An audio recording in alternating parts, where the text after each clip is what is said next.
होता की सर जितने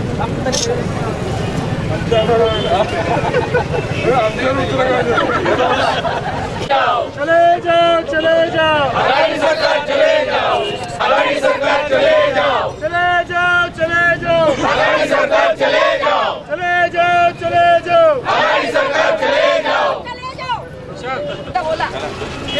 आदर्श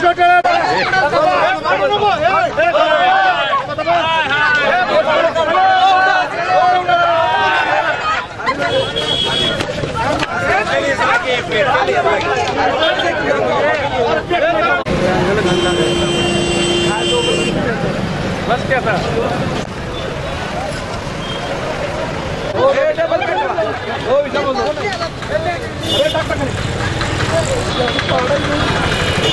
काँग्रेस पक्ष हा गल्लीपासून दिल्लीपर्यंत अखंड भ्रष्टाचारात बुडालेला आहे।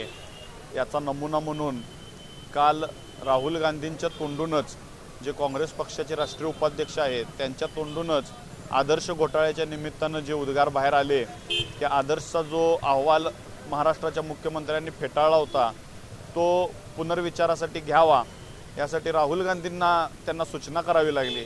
यावरूनच कळते की काँग्रेसचं महाराष्ट्रातलं सरकार घोटाळे दडपण्यामध्ये नंबर 1 बनलेलं आहे।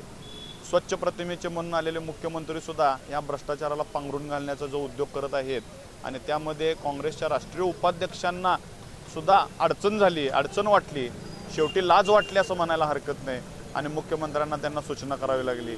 एवढा घृणास्पद भ्रष्टाचार या महाराष्ट्रामध्ये घडलेला आहे आणि त्याचा विरोध म्हणून आज आम्ही मुख्यमंत्र्यांचा तसंच आघाडी सरकारच्या पुतळ्याचं इथं दहन करून निषेध केलेला आहे। या भ्रष्टाचारी आणि घोटाळे दडपणाऱ्या सरकारचा आणि मुख्यमंत्र्यांचा निषेध करण्यासाठी आज आम्ही या सरकारचा पुतळा दहन करण्याचं इथं आंदोलन घेतलं होतं, पण त्यावरती सुद्धा पोलिसांनी हस्तक्षेप करून हा पुतळा काढून घेऊन दडपण्याचा इथं एक नवीन संदेश दिलेला आहे आणि पोलीस आणि अशा पद्धतीनं सरकारकडून हे सगळं दडपशाहीचं जे काय राजकारण चालू आहे याला आता जनता रस्त्यावर उतरून उत्तर देईल। आम्ही रस्त्यावरती उतरूनच या जनतेच्या निषेधाचं नेतृत्व करू।